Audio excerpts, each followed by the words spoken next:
자, 계속 찍죠. 21번 문제요. 계속 정리합니다. 기한의 이익을 갖는 자를 모두 고른 것은 했죠. 기한의 이익이란 것은 기한은 반드시 도래하는 장래의 사실이잖아요. 그것이 아직 도래하지 않았기 때문에 현재 누리는 이익을 기한의 이익이라 그래요. 이것은 당의 법령의 성질을 가지고 실제로 이익을 누리는가를 판단해야 되는데 그 대표적인 것이 바로 거기에 기업, 사용대차에서는 공짜로 사용하는 거니까 빌려 쓰는 차주가 이익을 누리고요. 니은, 임대차에서 임차인. 임대차에서는 차임을 지급하고 다른 사람의 물건을 이행기까지 반할 때까지 임차인이 계속 사용할 수 있죠. 그러니까 또 임차인에게 이익이 있고 임대인한테도 이익이 있어요. 차임을 받을 수 있는 이익이니까. 그래서 임대차 계약에서는 쌍방에게 모두 기한 이익이 있다 이렇게 봐야 되겠죠. 디귿, 무상임치에서는 채권자인 임치인에게만 기한 이익이 있습니다. 자, 무상임치 이거는 꼭 알아두십시다. 무상임치에서는 임치인인 채권자에게 이익이 있다. 요거는 꼭 기억을 좀 해 두셔야겠습니다. 그래서 디귿은 제외해야 되겠고요. 이자 없는 소비대차에서는 돈 빌려가는 사람이니까 보통 그죠. 소비대차의 대표적인 금전 소비대차 생각하면 돼요. 그래서 이자 없는 경우에는 돈 빌린 사람, 그죠. 빌려간 사람인 차주가 기한 이익을 누리는 거죠. 미음, 이자 있는 소비대차에서는 대주와 차주 모두에게 기한 이익이 있습니다. 쌍방 모두에게. 이자 보니까 빌린 사람은 날짜가 도래할 때까지 안 갚아도 되고 또 이자가 있는 상태니까 빌려준 사람은 그렇게 이자를 받을 이익이 남아있잖아. 그죠? 그런 면에서 판단할 수 있다. 22번. 기간과 기한에 관한 설명을 옳지 않은 것은 했죠. 그러니까 3번 보시죠.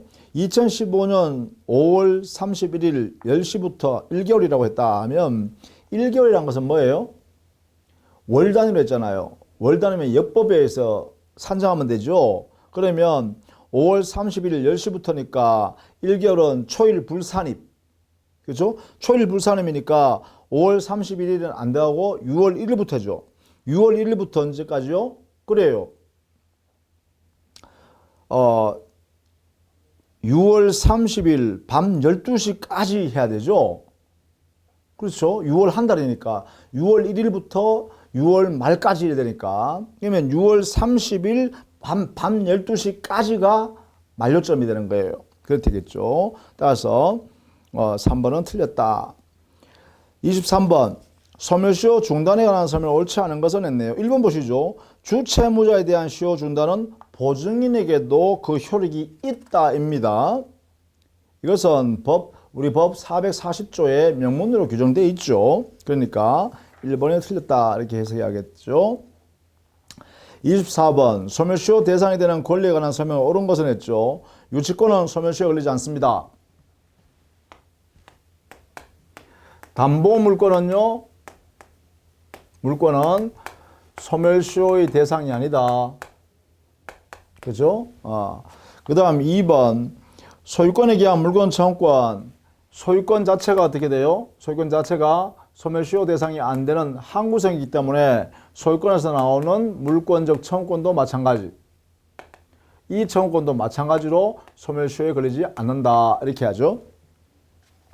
3번. 공유물 분할 청구권은 공유관계가 존재하는 한 분할 청구권은 소멸시효에 걸리지 않는다. 그죠? 따라서 공유물 분할 청구권도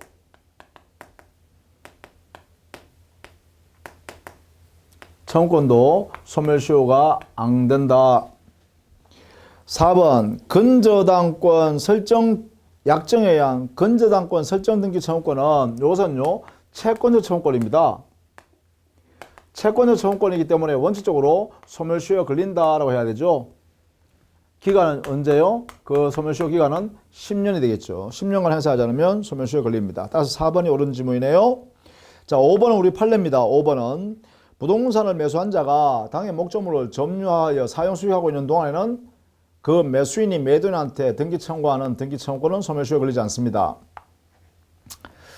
자, 25번. 갑이 사망하여 그의 X 부동산을 을이 상속받았다.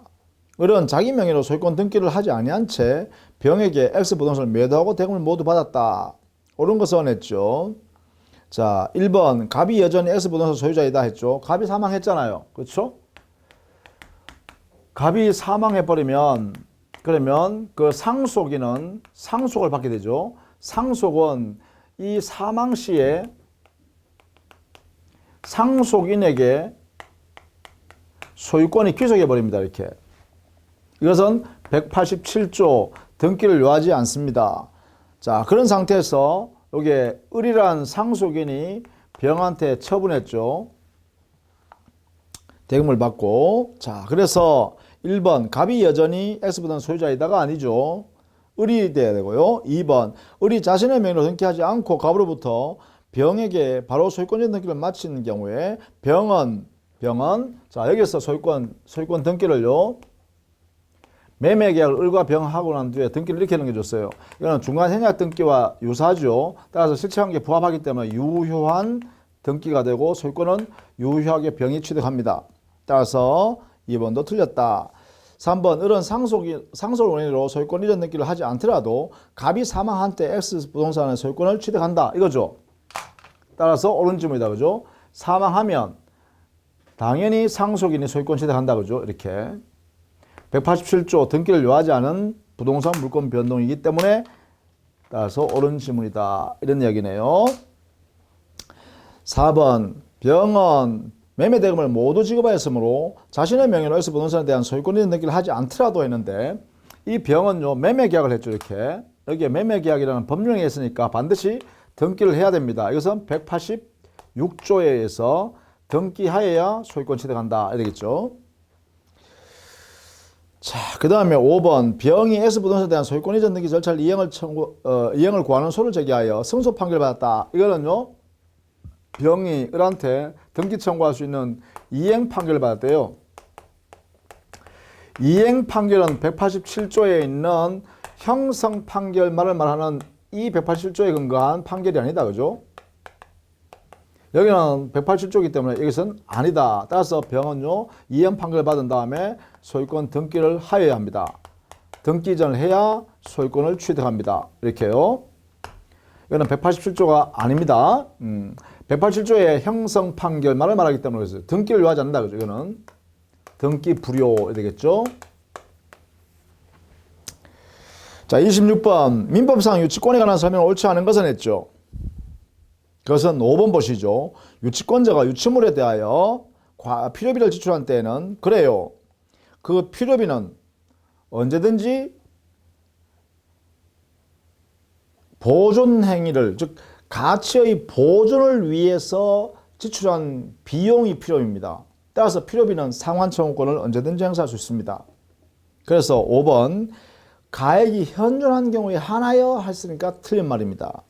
27번 중고 노트북 판매 상인 을은 갑의 노트북을 훔쳐서 자신의 가게에서 병에게 50만 원에 팔고 넘겨주었다 했네요. 자, 판매 상인 을이요 절취했죠. 절취한 그 목적물을 그러면 을은 소유권이 없네요. 그죠? 을은 소유권 없는 상태에서 절취품을 어떻게 해요? 병에게 50만 원에 팔았네요. 병에게 매도했습니다. 50만 원에. 자, 이런 경우입니다. 자, 이런 경우에 옳지 않은 것은 했죠. 자, 나머지 내용은 그냥 보시고요. 보셔도 될 것 같고요. 5번 지문만 볼게요. 도품 유실물에 관한 특칙에 따라 병이 갑에게 노트북을 반환하는 경우에 병은 갑에게 대가 변상을 청구하지 못한다라고 했죠. 자, 이랬는데 보면 의리한 사람 뭐예요? 동종 사은품을 판매하는 상인이죠. 상인이 갑으로부터 절취해요. 그죠? 이렇게 절취해서 이 사람이 소유권 없는 상태에서 팔았다. 그죠? 그럼 이 사람은 선의취득할 수 있겠죠? 선의취득. 평온하고 공연하며 선의고 무과실로 이렇게 점유를 취득하게 되면 선의취득합니다. 그럼 소유권 여기 취득하는데 다만 이때요. 여기에 있는 갑이라는 사람은 어떻게 돼요? 이자에 대해서 도품 유실물에 대한 특칙, 절치품이니까, 그죠? 도품 유실물에 관한 특칙이 있어요. 그죠? 특칙에 근거해서 도난당한 날로부터 2년 내에는 반환을 청구할 수 있죠. 이렇게. 자, 이때 반환을 청구하면 이 병원 선유취득한 이 당의 목적물 노트북 컴퓨터를 반환해 줘야 됩니다. 대신에 이 사람은 어떻게 돼요? 당연히 갑한테요. 뭐예요? 동종 상품을 상인으로부터 매수한 것이기 때문에 대가 변상을 청구할 수 있습니다. 변상을 청구할 수 있다. 그리고 얼마예요? 50만 원을 갑한테 돌라 할 수 있겠죠. 이렇게 물건을 넘겨주고 노트북 컴퓨터 넘겨주고 갑에게 대해서 대가 변상을 청구할 수 있다. 이렇게 정리해 두셔야겠죠. 자, 그 다음 28번. 지역권에 관한 다음 설명을 옳지 않은 것은 했네요. 자, 4번 보시죠. 승역지와 요역지는 서로 인접하여야 한다 했는데 지역권의 설정에 있어서는 요역지와 승역지가 인접할 필요가 없습니다. 인접하여야 한다는 것은, 부동산이 인접하여야 한다는 것은 상린관계에서 필요합니다. 상린관계에서. 자, 그렇게 정리해 두시면 되겠죠. 29번. 부동산 점유 취득 수요에 관한 설명을 옳지 않은 것은 했네요. 자, 5번에 보시죠. 취득 수요로 인한 권리 취득의 효력은 등기한 때부터 발생하며 점유를 개시한 때로 소급하지 않는다 했는데 점유부 취득 수요 효과,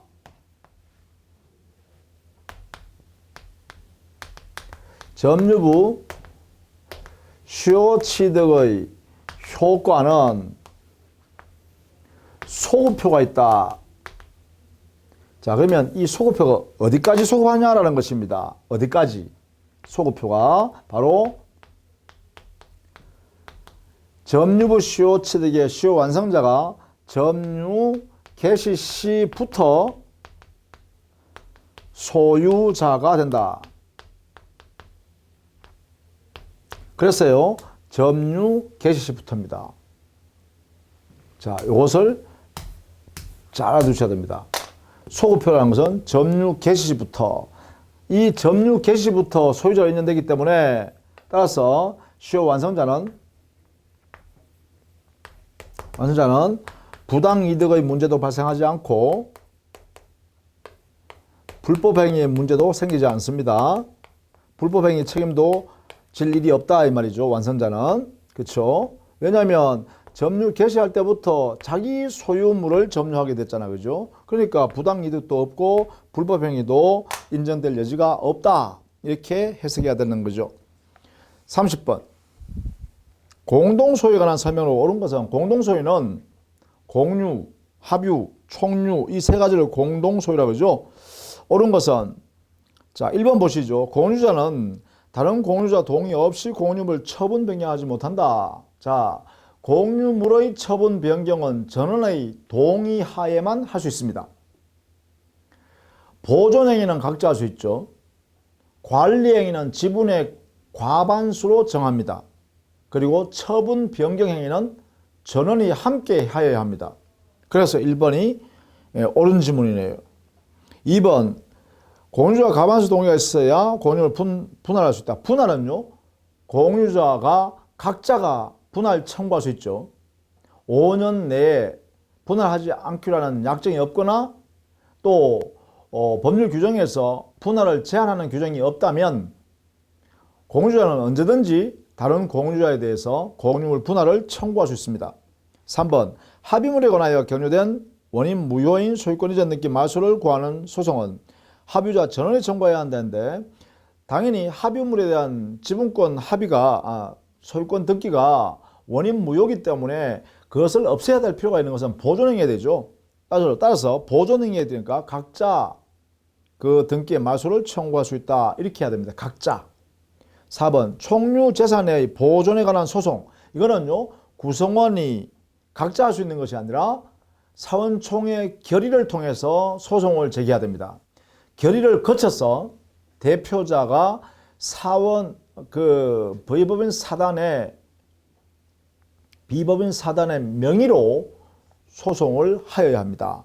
따라서 각자 단독으로 할 수는 없습니다. 5번 공유물의 관리에 관한 사항은 달리 정한 바가 없으면 공유물 전원의 동의에 있어야 한다 했는데 관리에 관한 것을 어떻게 정한다 했어요? 지분의 과반수로 정한다 이렇게 되죠. 31번 물권에 관한 다음 설명을 옳지 않은 것은 했는데 4번 보시죠. 미등기 건물의 양수인은 소유권에 준하는 관세법상 물권 인정할 여지가 없습니다. 사실상 소유권도 인정되지가 않고요. 소유권에 준하는 관습상의 물권 이런 것도 없습니다. 따라서 미등기 건물을 양수한 사람은 그 양수인이 소유권 취득하기 위해서는 양도 양수 계약을 통해서 양수받기 때문에 반드시 양수인 앞으로 소유권 등기를 하여야 합니다.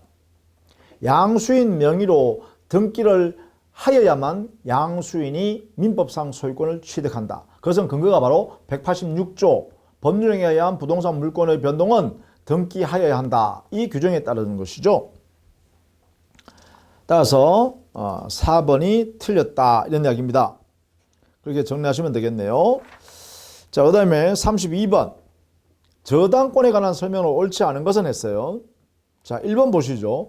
저당권이 성립된 후 저당권 설정 등기가 불법으로 말소되면 저당권 소멸한다 했는데 등기의 존재라는 것은 등기의 존재요. 등기의 존재라는 것은 물권의 효력 발생 요건이지 물권이 발생된 그 효력이 존속하기 위한 요건은 아닙니다. 등기의 존재 이 의미는 우리 민법 186조예요. 등기해야 한다 이렇게 있잖아요. 등기해야라고 했는데 이 등기의 의미는 등기를 존재시켜야 된다 하는 말인데 이 의미는 당해 부동산 물권의 효력 발생의 요건입니다. 당해 부동산 물권이 효력이 만들어지기 위한 요건이에요. 그 효력이 존속하기 위한 요건은 아니다 이 말입니다. 그러니까 결국 이렇게 해석해야 되죠. 부동산 물권인 저당권을 성립하기 위해서는 저당권 설정 등기를 하여야 저당권이라는 물권이 성립합니다. 그런데 성립한 이 상태에서 이 성립 후에 존재하는 이 등기가 불법적으로 말소가 되었다라고 하더라도 저당권 성립하는 이 저당권은 그대로 존속한다 이 말이죠. 등기가 말소되었어도 그 저당권은 그대로 존속한다는 것입니다. 그것이 바로 이 의미다라는 것이 이 내용을 이해해 두셔야겠다. 그래서 1번이 틀렸죠. 저당권은 그대로 존속한다 이렇게 해야 됩니다. 33번 금전 채무 불이행으로 인한 손해배상에 관한 설명을 옳지 않은 것은 했는데 여기는요 4번에 채권자가 손해 발생과 그 손해액을 증명해야 한다 했는데 금전 채무 불이행, 금전 채권이죠.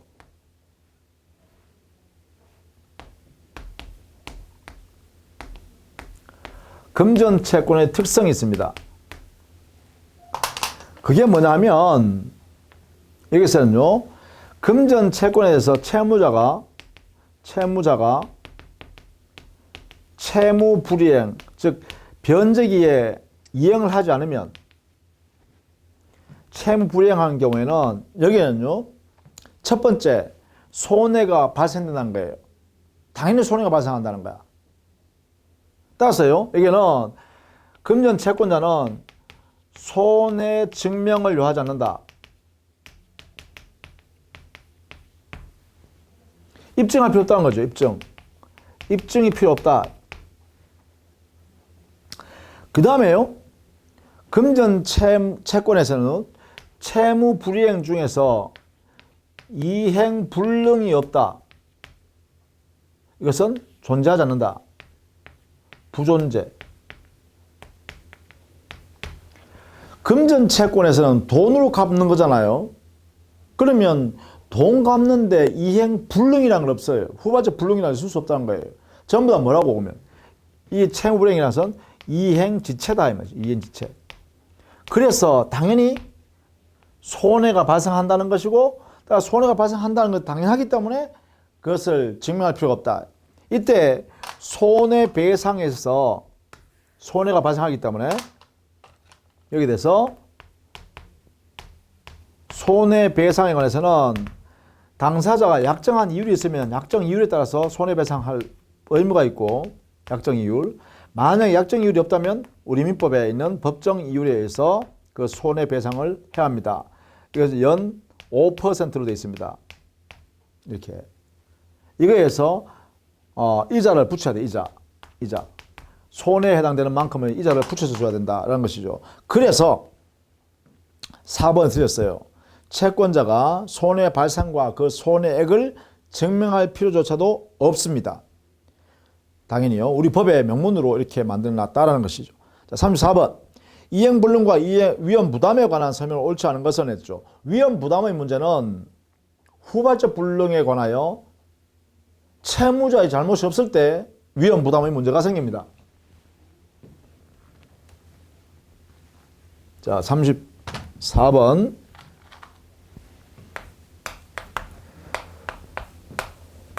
위험부담의 문제는 첫 번째, 쌍무계약에서 후발적 불능이 발생했어요. 이 후발적 불능에 대하여 당해 채무자의 무책 사유로 발생했다는 거죠. 무책 사유. 이런 경우에 위험 부담의 문제가 생긴다라는 것이에요. 이때 우리 민법의 원칙은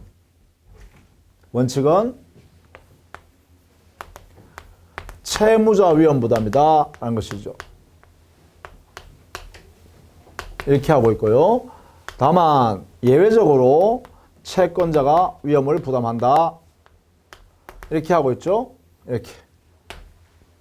자, 이 내용들을 정리해서 여기에 적용하면 되겠는데, 옳지 않은 것은 5번 보시죠. 이행지체 중에 이행보조자의 과실로 이행불능이 되면 이것은요,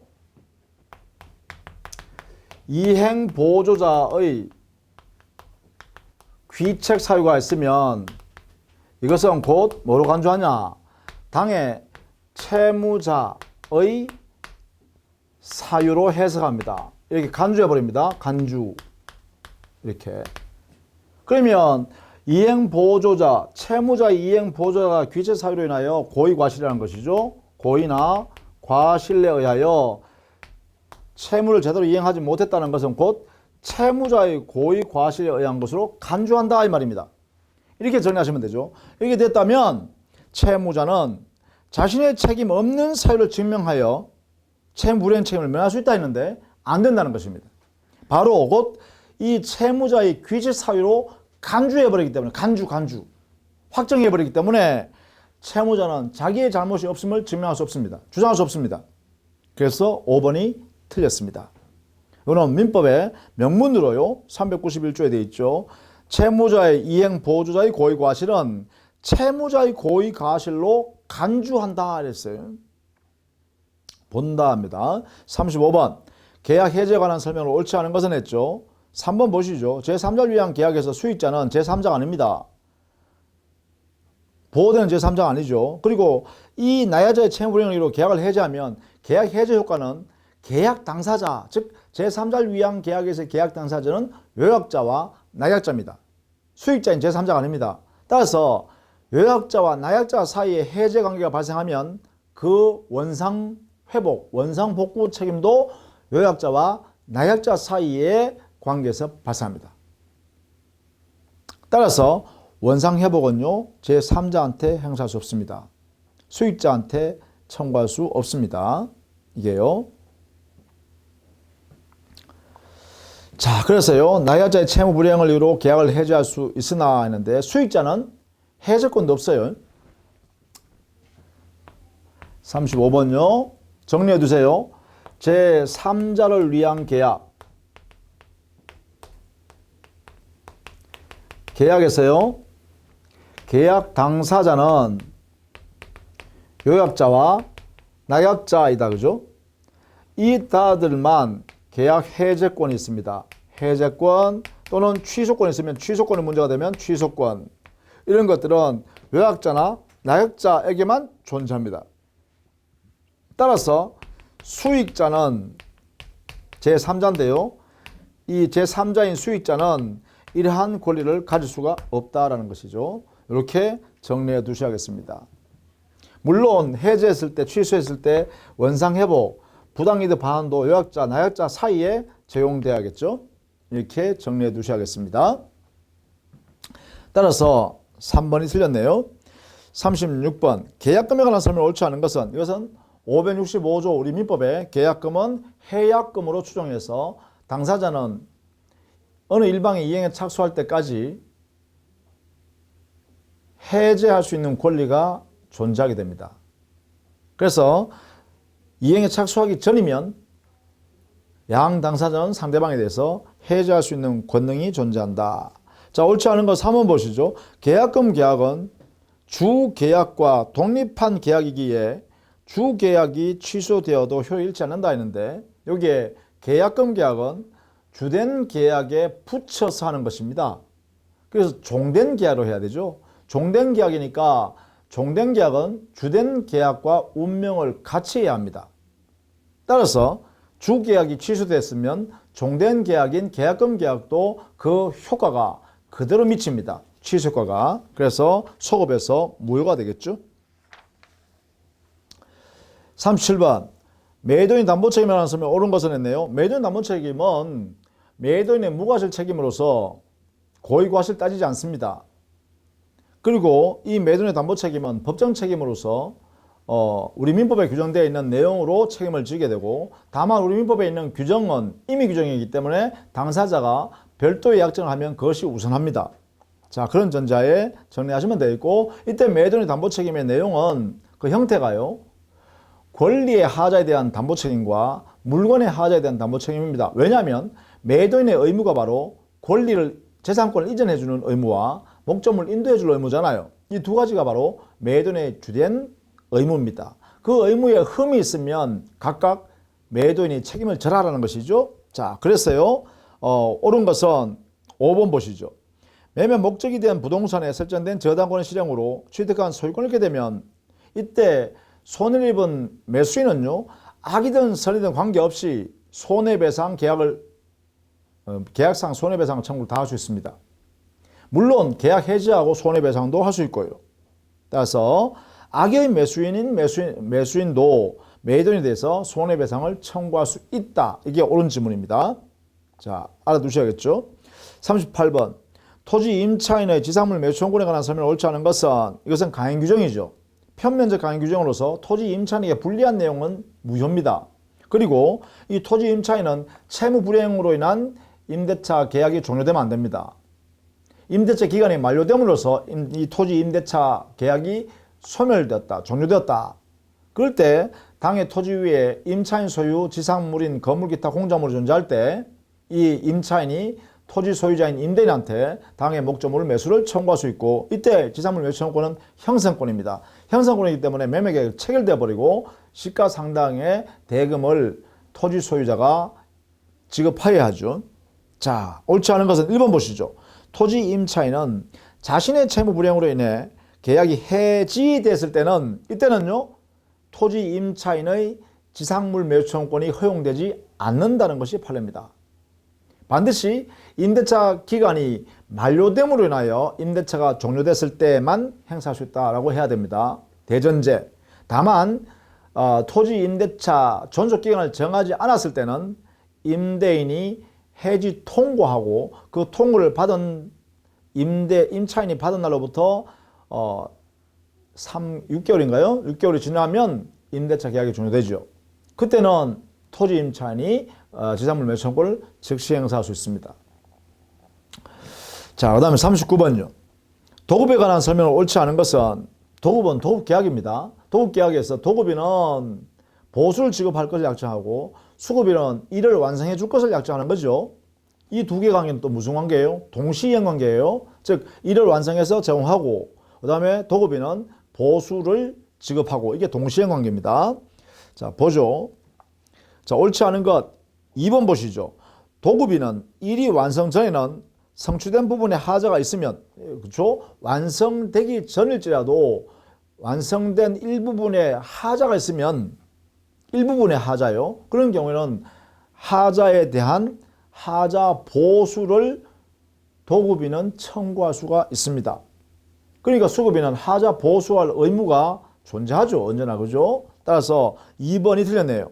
도급인은 일이 완성 전에는 성취된 부분에 하자가 있더라도 수급인에게 하자 보수를 청구할 수 없다가 아니라 도급인은 수급인한테 야, 여기 하자 있다니 일부 만들어 놨는데 이거 고쳐라, 보수해라 할 수 있죠. 따라서 2번이 틀렸다. 도급계약이라는 것은 뭐예요? 일을 완성에 관한 서로 약정을 하고 그 보수를 도급인이 주기로 하는 약속이죠. 자, 그 다음 40번. 공작물의 점유자 및 소유자 책임인데요. 이 점유자의 책임은 중간 책임입니다. 자기가 조심의 주의력을 충분히 점유자가 했다면 책임을 면할 수 있어요. 그런데 그 공작물의 소유자가 책임지는 것은요, 무과실 책임입니다. 당의 공작물 소유자는요, 그 공작물 때문에 누군가가 손해를 봤다라고 하면 소유자는 무조건 손해배상할 책임을 져야 돼요. 여기는 무과실 책임이기 때문에 그래요. 그러나 여기에 점유자는요, 자기가 최선을 다해서 손해 발생하지 않도록 조심을 다했으나 어쩔 수 없이 손해가 발생했다라고 하면 이 점유자는 자기가 면책될 수 있어요. 그래서 이 점유자는요, 중간 책임이라 그래요. 공작물의 점유자의 책임은 중간 책임이다. 그러나 공작물의 소유자의 책임은 무과실 책임입니다. 좌우지간 잘못이 있냐 없냐 따지지 않고 소유자의 경우는 그 점유물로 인하여 타인에게 손해가 발생하게 되었다라고 하면 소유자는 손해배상 책임을 져야 합니다. 그래서 옳지 않은 것은 2번 보시죠. 공작물의 점유자에게는 면책 사유가 인정되지 않는다라고 했는데 중간 책임이기 때문에요. 점유자에게는 자기가 손해 발생하지 않도록 방지할 노력을 최선을 다해서 했다라는 것만 증명하면 그래도 어쩔 수 없이 손해가 발생했다라고 하는 것이었다면 점유자는 자기 책임을 면할 수가 있다라는 것입니다. 이런 책임을 우리는 중간 책임이라고 그래요. 그래서 점유자가 스스로 책임을 면하기 위해서 자기는 노력을 다했다는 것을 증명할 책임이 있습니다. 입증할 책임이 있어요. 점유자가. 그래서 점유자 스스로 입증하면 책임을 면할 수 있다는 것이죠. 그러나 소유자는 무과실 책임이기 때문에 언제나 책임을 져야 한다는 것입니다. 자, 이렇게 정리를 해 두시기 바랍니다. 자, 이렇게 해서 충분하지는 않습니다만 우리가 2015년도에 시행했던 문제, 기출 문제를 한번 쭉 살펴봤어요. 정답 중심으로 이렇게 설명해서 드렸습니다. 여러분이요, 시험이 골고루 나오면서 이런 형태의 문제가 나오는구나. 사실 이런 내용들은 우리가 기본 강의를 충실히 들으시면 거의 뭐 100점 만점 다 못 받겠지만 대부분의 문제는 다 풀 수 있다라고 생각됩니다. 그래서 여러분이 이 기출 문제 공부하면서 우리가 기본 강의 듣는 거면 충분하구나 이렇게 자신감을 가지시고 꾸준하게 우리 동영상을 보시고 교과서 보시고 익히시기를 부탁드립니다. 자, 여러분 수고 많으셨고 반드시 시험에 합격합시다. 수고 많으셨습니다.